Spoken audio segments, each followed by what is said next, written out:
네, 오늘도 우리 말씀을 듣는 우리 모든 성도님들에게 하나님께서 말씀의 은혜와 능력으로 함께해 주시기를 간절히 축복합니다. 오늘이 설 당일입니다. 설 명절을 보내면서 가족, 친지들과 함께 즐겁고 행복한 시간을 보낼 수 있기를 바랍니다. 즐거운 경험이 좋은 기억을 만들고 좋은 기억이 좋은 추억이 된다고 합니다. 그리고 좋은 추억을 많이 가진 사람들이 행복한 삶을 살 수가 있다고 합니다. 그래서 이번 명절에도 가족 친지들과 함께 좋은 추억을 많이 만드시기를 바랍니다. 명절이 되면 성도님들이 목사를 생각해서 이런 저런 선물을 챙겨주시니 얼마나 감사한지 모릅니다.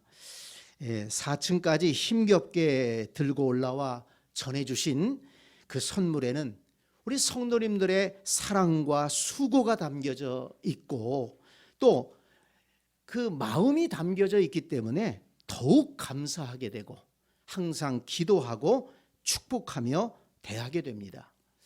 그런데 올해도 보내주신 그 과일을 보니까 어쩌면 그렇게 크고 탐스러운지 먹음직스러운지 보기만 해도 즐거웠습니다. 물론 맛도 좋았고요. 그런 생각이 들었습니다. 저 같은 사람이 이 과일을 보면서 탐스러운 과일을 보면서 그렇게 즐거워한다면 그 과일을 1년 내내 돌보고 수확한 그 과수원 농부의 마음은 얼마나 기쁘고 보람이 있었을까? 그런 생각이 들더라고요. 오늘 본문을 보니까 예수님께서 더러는 좋은 땅에 떨어짐에 나서 100배의 결실을 하였느니라. 100배의 결실을 하였느니라. 이 말씀에서 우리는 예수님이 과수원 농부의 심정으로 성도들이 신앙생활을 하면서 풍성하게 결실하기를 원하신다는 것을 알 수 있습니다. 그런데 성경을 보니까 하나님을 믿고 예배하는 성도들의 신앙생활을 열매 맺는 것에 비유하여 말씀하시는 것을 여러 곳에서 찾아볼 수 있었습니다. 여러분, 하나님은 우리가 신앙생활을 하면서 어떤 열매를 맺기를 원하실까요? 잘 들으시고 기억하시기 바랍니다. 먼저 마태복음 3장 8절을 보면 회개에 합당한 열매를 맺으라고 말씀하셨습니다. 그러므로 회개에 합당한 열매를 맺고 속으로 아브라함이 우리 조상이라고 생각하지 말라. 아브라함이 우리 조상이라고 생각하면서 하나님 말씀은 생각하지 않는 그런 사람들을 향해서 회개에 합당한 열매를 맺어라. 예수님이 말씀하셨습니다. 갈라디아서 5장 22절에 보면 요즘에 우리가 수요일 날 공부하고 있죠. 성령의 열매를 맺으라고 말씀하셨습니다. 오직 성령의 열매는 사랑과 희락과 화평과 오래 참음과 자비와 양선과 충성과 온유와 절제니 이 같은 것을 금지할 법이 없느니라. 성령을 따라 행하면서 성령의 열매를 맺는 것이 신앙생활이다 말씀했습니다.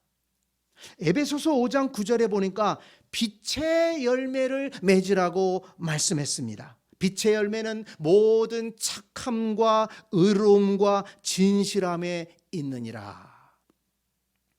골로새서 1장 6절에서는 복음 전도의 열매를 맺으라고 또 말씀했습니다.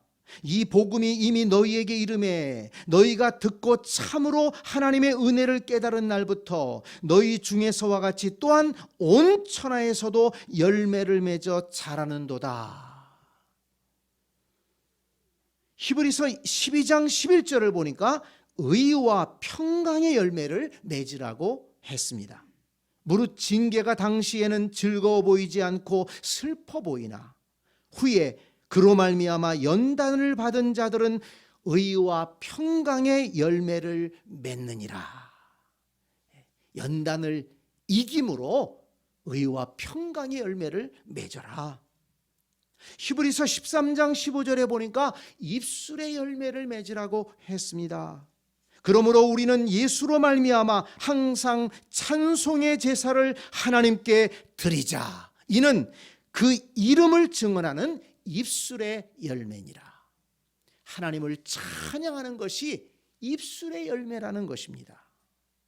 야고보서 3장 18절에는 화평으로 의의 열매를 거두라고 했습니다. 화평하게 하는 자들은 화평으로 심어 의의 열매를 거두느니라. 우리가 화목하게 하는 일을 하게 되면 화평이 있는 그런 공동체를 만들어가는 것이 바로 의를 이루는 것이다. 의의 열매를 맺는 것이다. 이렇게 말씀하셨습니다. 자, 여러분 기억하시기 바랍니다. 이처럼 하나님은 우리가 신앙생활을 하면서 참으로 아름답고 복된 열매를 맺으며 신앙생활하기를 원하신다는 것입니다. 어떤 열매라고 그랬습니까? 회개에 합당한 열매를 맺어라. 성령의 열매를 맺어라. 빛의 열매를 맺어라. 복음 전도의 열매를 맺어라. 의와 평강의 열매, 입술의 찬양의 열매를 맺고 화평으로 의의 열매를 맺으라고 했습니다. 저와 여러분 모두가 이 모든 열매를 풍성하게 맺는 신앙인이 되기를 원합니다. 이 모든 열매를 풍성하게 맺는 신앙생활을 해야 될 줄로 믿습니다. 그래서 예수님이 가르치신 말씀을 보니까 열매 맺는 신앙에 대해서 아주 크게 강조한 것을 찾아볼 수 있었습니다. 요한복음 15장 16절을 보니까 예수님이 이렇게 말씀하셨습니다. 너희가 나를 택한 것이 아니요 내가 너희를 택하여 세웠나니 이는 너희로 가서 열매를 맺게 하고 또 너희 열매가 항상 있게 하여 내 이름으로 아버지께 무엇을 구하든지 다 받게 하려 함이라. 하나님께서 성도들을 택하신 이유가 뭐라고요? 열매를 맺게 하기 위함이다. 항상 열매가 있고 그리고 또 주님께 기도 응답을 받게 하기 위해서 너희를 택했다. 이렇게 말씀했습니다. 마태복음 3장 10절을 보니까 예수님은 열매 맺지 못하는, 좋은 열매 맺지 못하는 나무에 대해서, 그런 신앙인에 대해서 경고하는 말씀을 읽어볼 수가 있습니다. 이미 도끼가 나무 뿌리에 놓였으니 좋은 열매를 맺지 아니하는 나무마다 찍혀 불에 던져지리라. 마태복음 7장 18절로 20절에 보니까 좋은 나무마다 아름다운 열매를 맺고 못된 나무가 나쁜 열매를 맺나니 이러므로 그들의 열매로 그들을 알리라. 이렇게 말씀했습니다. 그 사람이 맺는 열매를 보면, 그의 신앙생활 속에서 나타나는 그 열매를 보면, 그의 인격 속에서 나타나는 열매를 보면 그 사람이 어떤 사람인지를 알 수 있다는 것입니다. 그러므로 좋은 나무가 되어서 좋은 열매를 맺어라. 이렇게 예수님은 강조하신 것입니다. 또 요한복음 15장 8절에 보니까 너희가 열매를 많이 맺으면 내 아버지께서 영광을 받으실 것이요 너희는 내 제자가 되리라 말씀했습니다. 우리가 좋은 열매, 아름다운 열매를 많이 맺으면 하나님께서 영광을 받으시고 우리는 주님의 제자로 인정을 받게 된다는 것입니다. 마태복음 21장 43절을 보니까 예수님께서 아주 결정적인 말씀을 하셨어요. 그러므로 내가 너희에게 이르노니 하나님의 나라를 너희는 빼앗기고 그 나라의 열매 맺는 백성이 받으리라. 하나님의 나라를 어떤 사람들이 빼앗긴다고요? 좋은 열매 맺지 않는 사람은 하나님 나라를 빼앗긴다는 거예요. 왜 그렇습니까? 좋은 열매를 맺지 않는다는 것은 좋지 않은 사람이라는 거예요. 나쁜 사람이라는 것입니다. 예수 그리스도가 그 속에 없다는 것입니다. 그러니까 하나님 나라를 뺏길 수밖에 없죠. 그 나라의 열매 맺는 백성이 받으리라. 좋은 열매, 아름다운 열매, 앞에서 말씀한 그런 열매들을 맺는 성도는 그 속에 예수 그리스도가 계시고 성령과 함께 살아가기 때문에 하나님의 자녀인 것입니다. 그 열매로 그들을 알리라. 그래서 그들은 하나님 나라의 주인공이 될 것이다. 이렇게 말씀을 하신 것입니다. 그렇다면 여러분, 우리가 신앙생활을 하면서 주님이 원하시는 아름답고 복된 열매를 맺는 것은 선택사항이 아니라는 것입니다. 우리가 반드시 힘써서 성경에서 가르쳐주고 있는 주님께서 말씀하신 이 아름답고 복된 열매들을 맺으며 신앙생활해야 될 줄로 믿습니다. 그래야 하나님 나라의 주인공이 되지 않겠습니까? 찍혀 불에 던져지리라. 그렇게 되지 않기 위해서라도 예수 그리스도를 마음속에 영접하고 성령을 따라 살아가면서, 그래서 좋은 나무가 되어서 우리의 신앙과 인격 속에서 좋은 열매를 맺는 그런 복된 신앙인들이 되어야 될 줄로 믿습니다. 그래서 이 사도 바울의 가르침도 살펴보니까요, 성도들이 열매 맺는 신앙인이 되게 해달라고 바울이 기도한 것을 볼 수가 있습니다. 빌립보서 1장 11절에서 바울은 이렇게 기도합니다. 예수 그리스도로 말미암아 의의 열매가 가득하여 하나님의 영광과 찬송이 되기를 원하노라. 바울의 전도로 예수 믿어 신앙생활하고 있는 성도들을 위한 기도입니다. 의의 열매가 가득해서 하나님의 영광과 찬송이 되기를 원합니다. 빌립보서 4장 17절에 보니까 내가 선물을 구함이 아니요 오직 너희에게 유익하도록 풍성한 열매를 구함이라. 골로새서 1장 10절에서는 주께 합당하게 행하여 범사에 기쁘시게 하고 모든 선한 일에 열매를 맺게 하시며 라고 기도했습니다. 우리의 기도 제목이 되어야 될 줄로 믿습니다. 우리도 의의 열매를 맺게 하여 주옵소서. 모든 선한 열매가 나의 신앙생활 속에 풍성하게 맺어지게 하여 주옵소서. 바울은 기도할 뿐만 아니라 열매 맺지 못하는 것에 대해서 경고하면서 권면하는 것을 볼 수가 있습니다. 에베소서 5장 11절을 보니까 너희는 열매 없는 어둠의 일에 참여하지 말고 도리어 책망하라. 이렇게 말씀했습니다. 열매 없는 어둠의 일에 참여하지 말아라. 주께서 우리에게 분별력을 허락해 주셔서 열매 없는 어둠의 일에 참여하는 성도가 한 사람도 없게 되기를 바랍니다. 분별할 수 있어야 돼요. 내가 여기에 가야 되나 말아야 되나? 내가 지금 이 사람들과 얘기 나누는 이것을 동참해야 되나 말아야 되나? 내가 지금 계획하는 이 일들, 내 마음에 일어나고 있는 이 생각들, 이걸 해야 되나 말아야 되나?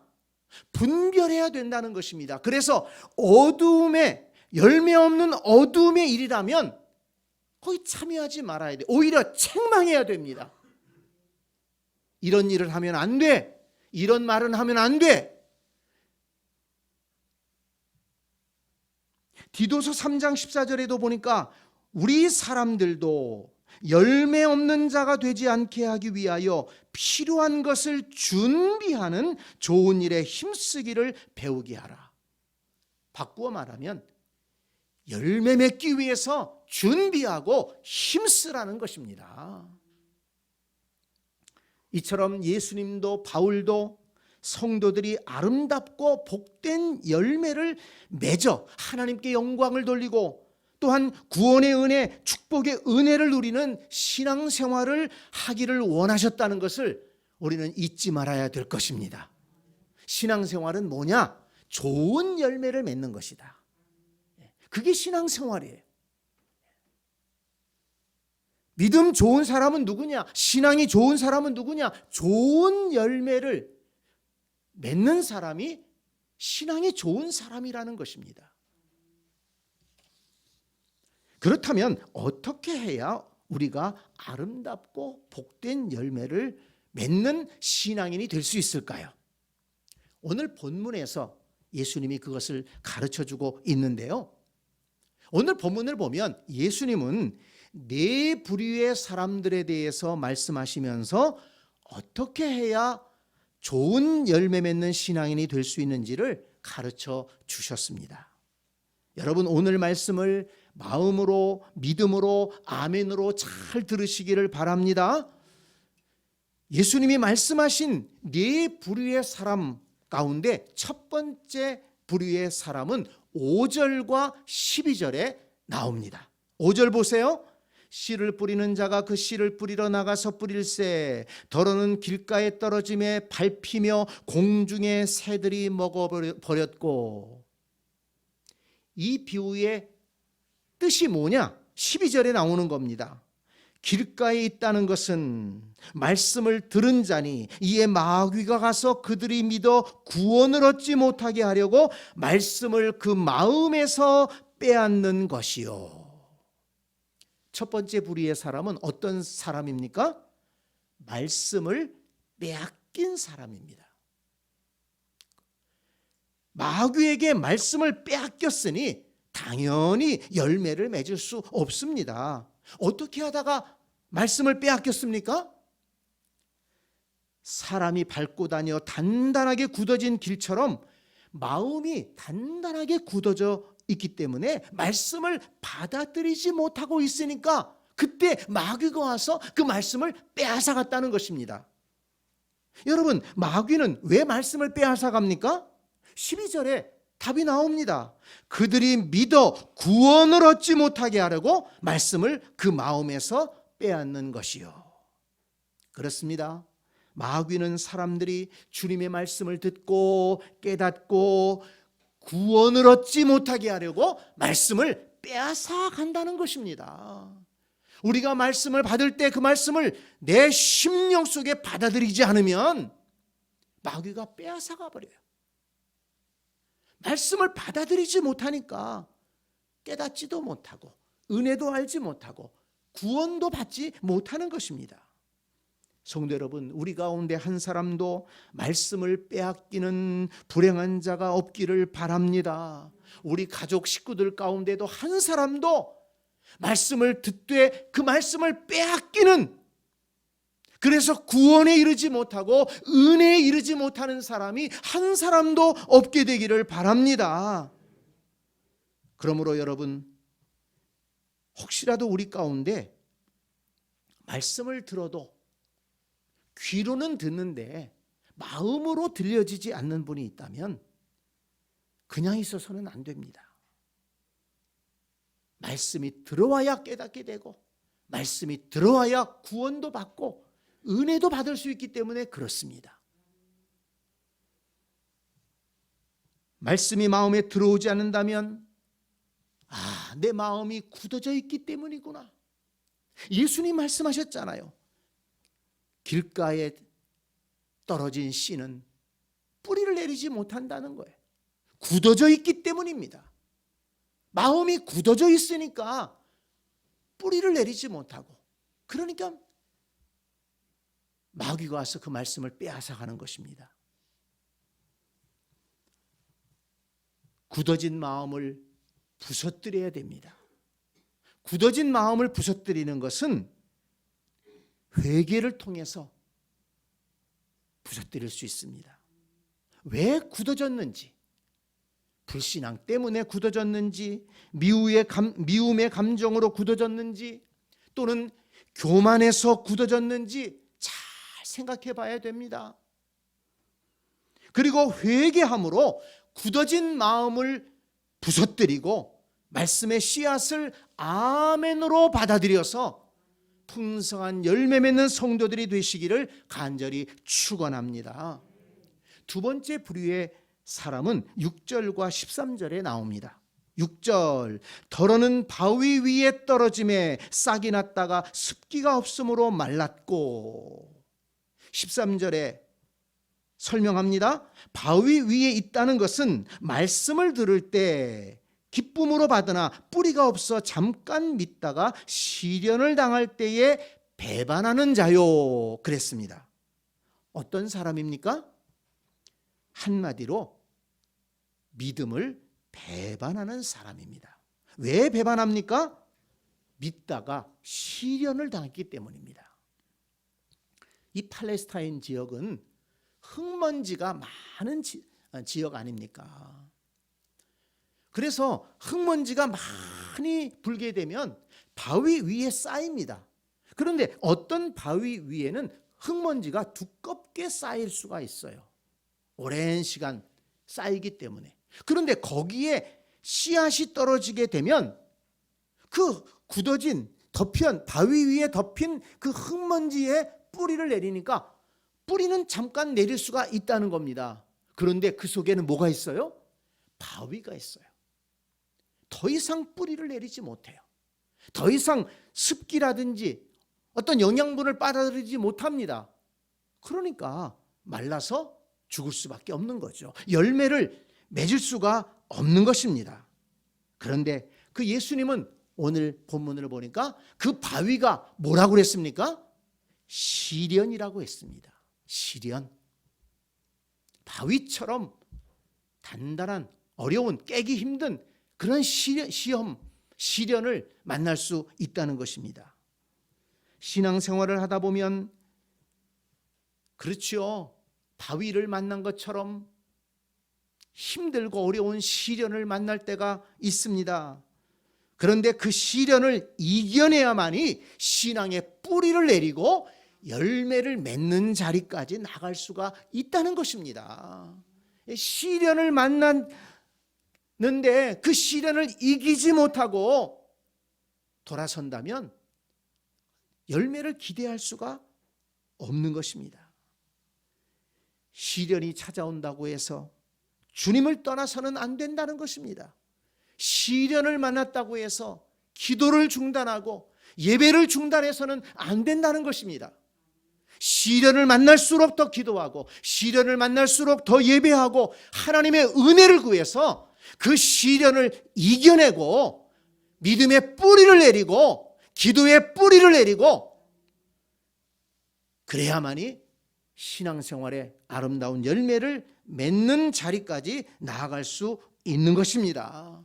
신앙생활을 하다가 시련을 만난다면 올 것이 왔구나 생각하고 도망가지 말고 낙심하지 말고 주님을 배반하지 말고 그 시련을 믿음으로 기도함으로 잘 이겨내시기를 바랍니다. 시련을 이겨내고 믿음의 뿌리를 내려서 좋은 열매를 맺는 복된 신앙인들이 다 되시기를 간절히 축복합니다. 세 번째 부류의 사람은 7절과 14절에 나옵니다. 7절을 보세요. 더러는 가시떨기 속에 떨어짐에 가시가 함께 자라서 기운을 막았고, 14절 설명합니다. 가시떨기에 떨어졌다는 것은 말씀을 들은 자이나 지내는 중 이생의 염려와 재물과 향락의 기운이 막혀 온전히 결실하지 못하는 자요, 그랬습니다. 어떤 사람입니까? 온전히 결실하지 못하는 사람입니다. 결실하는 것 같은데, 열매가 있는 것 같은데 온전한 열매를 맺지 못합니다. 무엇 때문에 그렇습니까? 말씀을 듣고 신앙생활을 하지만은 이생의 염려와 재물과 향락의 기운이 막혔기 때문이라고 했습니다. 신앙생활은 하는데 예배도 드리고 말씀의 은혜도 받는 것 같습니다. 그런데 이 생의 염려가 마음을 짓눌러서 기쁨으로 신앙생활을 하지 못하는 것입니다. 늘 염려 속에 신앙생활을 하는 거예요. 또 재물과 세상 향락에 대한 욕망에서 벗어나지 못해서 온전한 예배를 드리지 못하고 온전한 신앙생활을 하지 못하고 온전한 헌신의 삶을 살지 못하는 것입니다. 세상 것에 너무 관심이 많고 거기에 마음이 가 있으니까 주님을 온전히 섬기지 못하는 것입니다. 주께서도 말씀하셨잖아요. 재물과 하나님을 동시에 섬길 수 없다. 재물과 세상 향락에 마음을 빼앗기고 있으니 어떻게 온전하게 하나님을 섬길 수가 있겠습니까? 어중간하게 신앙생활을 하는 것입니다. 그러니 온전히 결실하지 못하는 것입니다. 신앙생활의 기운을 막는 이생의 염려와 재물과 향락에 대한 욕망을 거두어내서 버려야 되는 것입니다. 갖다 버려야 돼요. 태워버려야 됩니다. 가시떨기를 걷어내야만이 농사를 잘 지을 수 있듯이 우리의 심령에 거룩한 은혜의 기운을 막는 그런 나쁜 것들, 주님은 그것이 이 생의 염려와 재물과 향락에 대한 것이라고 말씀했습니다. 이것을 걷어내야지, 갖다 버려야지 열매 맺는 신앙으로, 온전한 열매를 맺는 신앙으로 나아갈 수 있다고 말씀합니다. 이 생의 염려를 어떻게 걷어낼 수 있습니까? 믿음으로 걷어낼 수가 있는 것입니다. 하나님을 온전하게 믿음으로 하나님께 맡기고 하나님께 기도하고 하나님의 은혜를 바라보면서 나아가는 것입니다. 내가 내 인생의 문제를 다 짊어지고 가는 것이 아니라 나의 아버지 되시는 하나님께서 내 삶을 인도해 가실 것이다. 믿음으로 나아갈 때 염려의 가시덤불이 사라지게 되는 것입니다.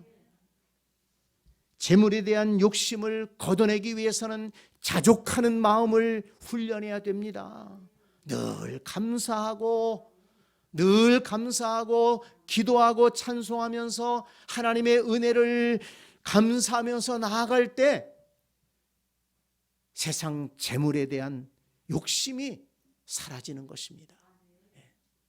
하나님께서 내 삶을 책임지신다.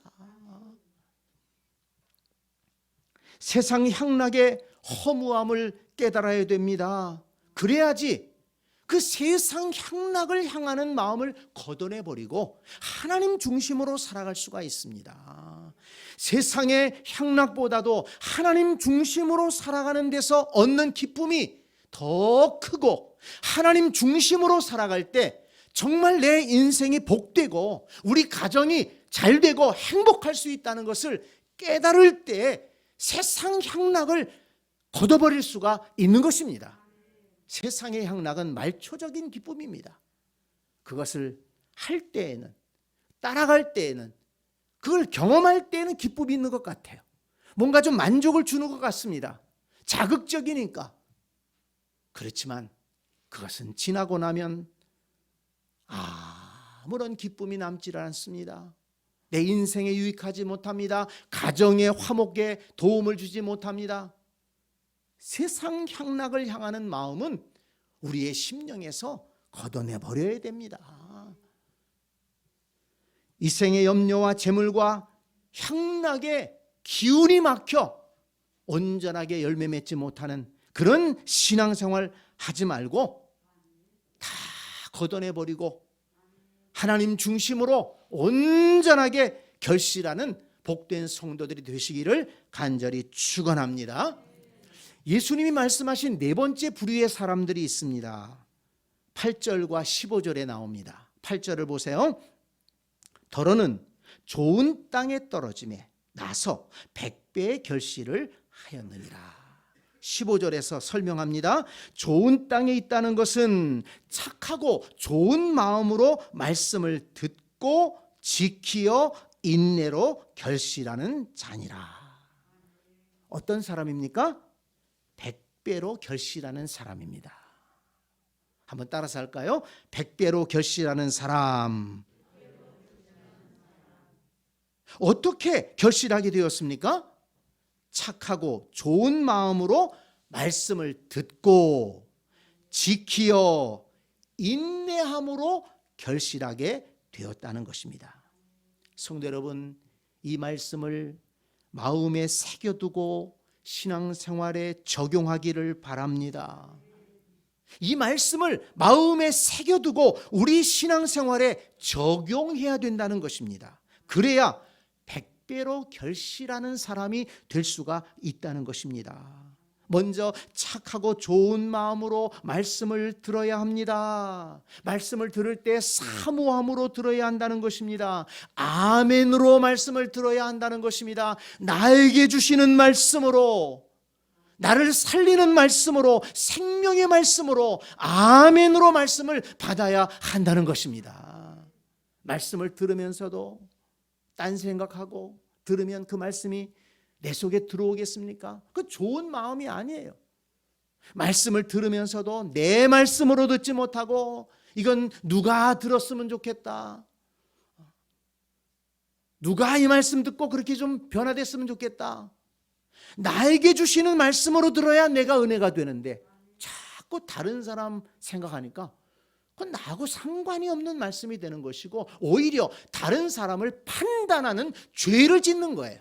말씀을 들으면서 죄를 짓게 되는 것입니다. 말씀을 들을 때는 하나님께서 내게 주시는 말씀이다, 나를 살리는 말씀이요, 내 인생을 복되게 하는 말씀이다, 아멘으로 말씀을 받을 때 그것이 바로 좋은 마음으로 말씀을 듣는 것입니다. 그리고 들었으면 지켜야 한다는 것입니다. 말씀대로 살려고 애써야 한다는 것입니다. 그리고 인내해야 합니다. 금방 열매가 나타나지 않아도, 시련과 시험이 있더라도 참고 기다리고 인내하는 사람이 결실할 수 있다는 것입니다. 농부는 인내할 줄 알아야 농부가 아닙니까? 심자마자 무슨 결실이 나옵니까? 이 공장에서 찍어내는 게 아니에요. 심고 가꾸면서 기다리는 것입니다. 때로는 비바람이 치기도 하고 홍수가 나기도 하고 그러면 얼마나 애가 타겠습니까? 그렇지만 인내하며 보살피며 기다릴 때 추수의 기쁨을 누릴 수가 있지 않겠습니까? 우리가 주의 말씀을 아멘으로 듣고 그리고 그 말씀을 따라 살아가려고 애쓰면서 인내하며 신앙생활할 때 풍성한 결실의 기쁨을 누릴 수가 있다. 이것을 예수님께서 우리에게 말씀해 주신 것입니다. 성급하게 열매를 기대하거나 시련과 시험에 무너지는 사람은 아름답고 복된 열매를 맺을 수가 없는 것입니다. 착한 마음으로 말씀을 듣고 지키어 인내하는 자니라. 이것이 바로 100배로 결실하는 신앙인이라는 것입니다. 성도 여러분, 하나님은 우리가 아름답고 복된 열매를 맺으며 신앙생활하기를 원하신다는 것을 오늘 말씀을 통해 배웠습니다. 어떤 열매라고 그랬습니까? 회개에 합당한 열매, 성령의 열매, 빛의 열매, 복음 전도의 열매, 의와 평강의 열매, 입술의 찬양의 열매, 화평으로 의의 열매를 맺으라고 했습니다. 예수님은 좋은 열매 맺지 않는 나무마다, 좋은 열매 맺지 않는 나무마다 불에 찍혀 불에 던져지리라고 말씀했습니다. 예수님은 좋은 열매 맺는 좋은 나무가 되어서 하나님께 기쁨이 되는 신앙생활을 하라고 말씀을 하신 것입니다. 어떻게 해야 좋은 열매를 맺을 수 있다고 그랬습니까? 마음에 새겨두라고 그랬습니다. 착하고 좋은 마음으로 말씀을 듣고 지키어 인내로 결실하는 자니라. 저와 여러분이 그런 성도가 되기를 간절히 축원합니다. 저와 여러분이 그런 성도가 되어서 100배의 결실을 하여서 하나님께 영광을 돌리는 그런 성도의 신앙생활을 할 수 있기를 간절히 축원합니다. 아멘.